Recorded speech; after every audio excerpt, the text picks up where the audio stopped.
This isn't about me, it's about potentially you looking at me and going, if that blithering idiot can do it, so can I. And I've always set that as a tone because, you know, having grown up, and it is very relevant what we do in our childhood and how it influences, but I'm hopefully going to cover some ground that really teaches you about mind over matter, and if at first you don't succeed, try again, and some other shit like that, you know, relentless. You can thank my parents for this. I brought my bottle because actually I'm really keen on the sustainability message, and I've decided I'm going to carry around an 100% recycled closed-loop bottle wherever I go, not just because enterprise requires bottle, but actually I'm not going to talk about too much soft stuff other than please consider sustainability in everything you do. So mind over matter, 27 years ago. Actually, truthfully, I was thinking about it, 36 years ago I started trading cigarettes at school, and it's still the best margin I've made. I'm also here to sell you product. I don't do anything without trying to sell something. I can't see any point in running a business if I'm not trying to grow it. Bad news for you is I've got 7 of them. So I'm going to sell you something in everywhere I can, but the point of the message is really around, I get purpose, right? And I run businesses with ethical intent and a desire to whip my team as fast as I can to milk the shit out of them. But actually, at least, well, that's the honest truth. I mean, you can fluff about it all you like. The truth of the matter is that people work better when they know the direction they're going in, and also when there's an honesty around the leadership. And then there are shared benefits and other things that you can do. But the truth of the matter is that you're going to work your ass off. And I think, hopefully, and most importantly, you've got to start thinking in the modern age about globalizing your business. And frankly, if that is Exeter to London, that may be global enough for what you do. But what it is not acceptable to do is to sit on your ass and to think that change will happen without changing. Beat this. I traveled 221 nights overseas in the last year that I ran my business in 2017. I had 3 children under the age of 6, and I still had life balance when I flew in at Heathrow at 5:45 in the mornings to race home to Bedford to make a cake for my daughter's birthday, running around the flipping garden to cool the bloody thing down so I could ice it. That's life balance. Because actually I do genuinely believe you can have it all. I then bought a luggage company called Gate 8 so that I never have to check in again. First sales pitch. But actually what I would say to you is here is a presentation around a young man who approached me because he realized that by doing a few things really well, he could build a global baggage business. And Alistair approached me a few years ago and said, look, I'm an IT guy, an inventor, an engineer, but I don't know really how to get these bags made. I speak Cantonese and Mandarin. I was very lucky that my parents didn't like me, so they just stuck me with the armor. And through that, Alistair and I have now just won EasyJet worldwide because we decided, having him frankly been the most charming person in the world, that perhaps with a few skills that I could bring, he decided what are the key bits of the puzzle that if he puts in place, he can globalize and grow his business. So I guess the first takeaway about Gate 8 is, firstly, persistence, because truthfully, his pitch was so good, I asked him to, he phoned me, he said, I just need 20 minutes. I said, I'm walking from Marble Arch to Hyde Park, can you walk quickly? He said, yes, and I'll carry your bag. Genuinely. I now have the best name card in the world, which says Bag Lady. I mean, how cool is that? And out of that, I have a 49% investment in what I think is the best zip-off laptop, brilliant baggage system built by an engineer who was shit scared. And I think most good businesses are built when there is a genuine passion that the product or the service and the purpose do what they're intended to do, because you can then back it up with an infectious pride, which is what Alistair does. Lessons I have learned. So I started my business in 1991, having been born in Germany, grown up in Hong Kong and sent away to school in Scotland. Those are huge assets because the world becomes a small place, hence your need to go global. See the world as a small place. It's actually enormous fun. You don't have to travel 221 nights a year and be mad, but I only sold soap for a living, for God's sake. And to sell soap to hotels and to sell them to the luxury ones, because if you've got any brains, you want to sell the posh stuff. then you're going to have to travel. But actually, most of us can carry something of what we sell. And today it is inexcusable. I always quote this. I'm sure it's utterly out of date, but I think you can travel to 128 cities in Europe for cheaper than you can get a train from London to Birmingham. Sure as shit you can do it from Exeter to London even, anyway, because the trains are expensive, right? But I mean, that means there's no restriction on your opportunity or your excuse to grow. I had no idea what the word strategy meant until about 9 years in, doing £4.5 million. I thought I was failing. We were making £664,000 a year. I thought I was failing. I was carrying the paranoia of failure. It's, by the way, very useful to have a bankrupt father who told you to pay rent after 2 weeks of leaving school at the age of 18. What's your motivator? What's the stimulator that gets you up in the morning and says to you, I am going to give an awful lot. I'm not going to give everything, because I actually went to 9 flipping nativity plays, and I got a Mary on number 9. Thank Christ we got a Mary.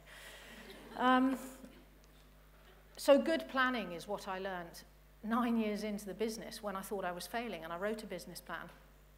And before then, by the way, it just proves that you can do quite well, because we were making 664K and we had 221 people, ironically. And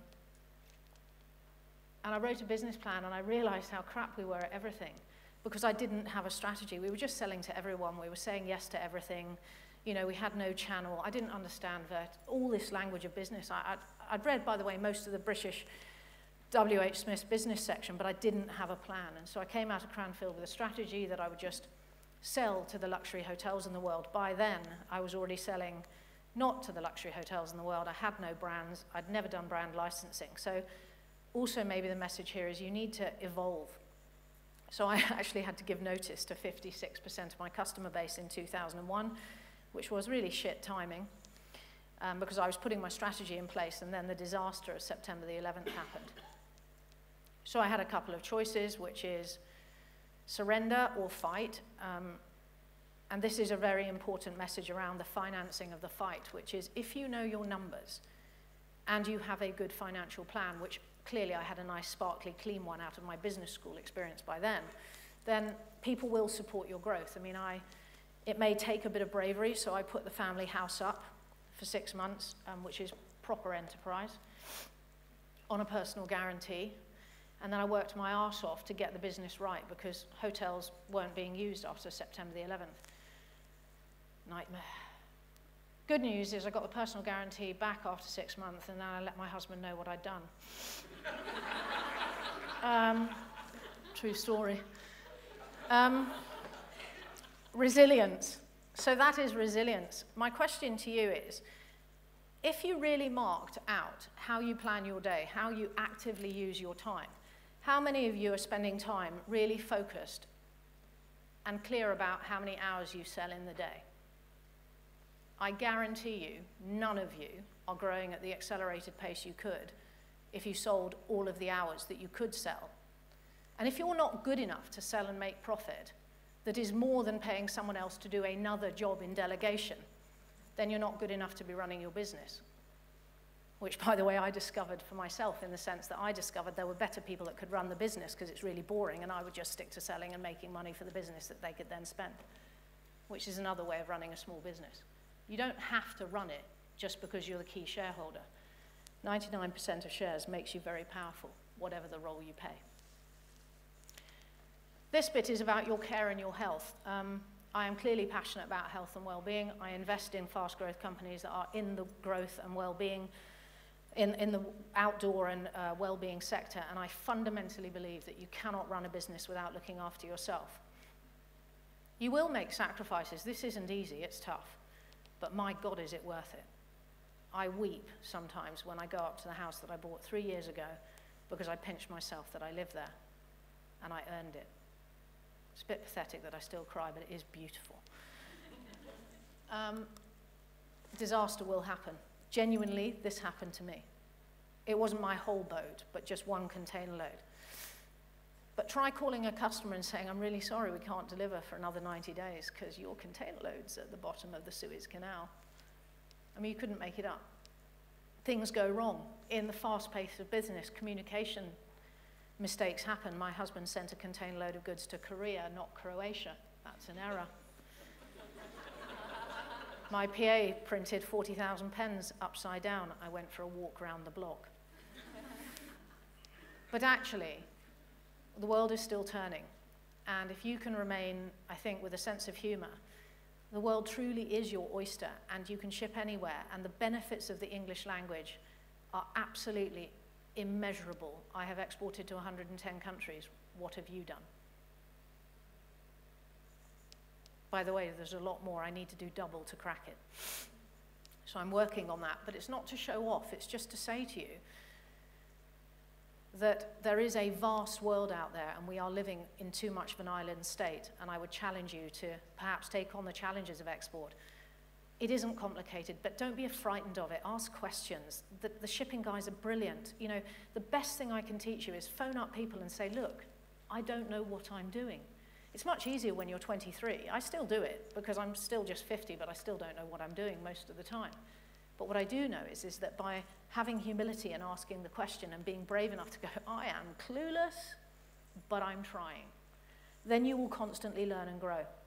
And you've got to run fast because these things will go wrong. Maximizing the value. Surround yourself with unbelievably talented people that don't have the same skill sets. You won't grow a business if you don't have challenge in your culture. You won't grow a business faster if you don't have people brave enough to step up and get their hands dirty. But you won't grow a business if you don't have a culture that underlines the way you behave and that you lead by example. And I mean in everything. You don't have bad days, whatever the day, wherever you are. I mean, my office has been in my bag forever. And I don't understand the idea that you don't have flexible working. I think we're well past that. But I think there are a lot of redundant old dinosaur leaders that are slowing down and strangling their business. And I guarantee you, every speech I make, I ask the audience, who's carrying their partner? Who's not brave enough to get away from the dead and the driftwood that's slowing them down? Who's afraid of having the difficult conversation where actually they're doing all the work and somebody else isn't pulling their weight? Have the difficult conversations as soon and early as you can with great people. They will surround you, protect you, and accelerate you. Business isn't straightforward, and you'll need these great people to get through the tough times, believe me, I know. I failed to sell my business in 2004, which was a great learning. Good news, total business lesson, de Menezes got shot on the tube. Not good news for him, good news for me. An £11.2 million backed heads of terms went to the toilet because the pension fund in Canada decided not to back tourism because a bloke had just got shot on the tube. I didn't exit. So unrelated things will happen to you that you cannot be in control of, but with good people around you, they'll protect you from the hideous times. And the hideous times do come. But if you want to maximize value, then this is a relentless game. You always have to be learning. You always have to have a plan A and a plan B. And then you have to pray a lot that you don't have to enact plan B. You will need luck, but you make your own luck by turning up. That I fundamentally believe. This is a bag business that has just had very troubled times, but it is a brilliant business. And actually, it fundamentally underpins the reason you need to know your finances so that you can make good commercial decisions. Who here today does not actually know their bank balance, their debtors and their creditors, and the responsibilities they have as a director of a business? Can you honestly tell me you know exactly your financial position? Because if you don't and you're abdicating it, you will fail or someone will steal from you. And those are the facts. You have to know your finance in business. You cannot abdicate this responsibility. What's more, you have to be infectious with pride about your product. And when you believe in something, so I'll just show you this because I'm trying to sell you something as well. If you invest, you have to be relentless. This is, I think, the best ever sports bag. But this young man that used to own part of this company no longer owns any of it because he didn't do his finances. And that is bonkers. I promise you it's not a price worth paying because the design, the quality, everything is right about this business, except the finances. I just thought this was quite cool because I own shares in Dry Robe and it's quite local, and if you haven't got one and you're in the shit British weather, you need one of these products. But actually also, it's a learning around, if you have a product uniqueness, as this company does, and what we did is we invented a language around uniqueness, so we called our supply company the brand boutique. I invented that, and that meant that we licensed luxury brands to hotels. So we did that in 2004 after I sold the business, because I realized actually I didn't think we had enough of a USP. I learned some things in the exit process. And one of the things I learned is that you really want to try and build a niche to maximize your value in whatever the business. And actually, if I say to you, for example, which courier company came first, nobody can tell me, was it DHL, was it UPS, as my daughter once called it, UPS? Who came first? It doesn't matter. It matters that you live and die by the niche that you own and your customer-centric service brilliance. So in this case, Dry Robe has a change robe where you can bring your arms inside it. It's got a wicking system. Your heat hits the outside. It is a brilliant outdoor robe. Don't overextend outside your brilliant niche.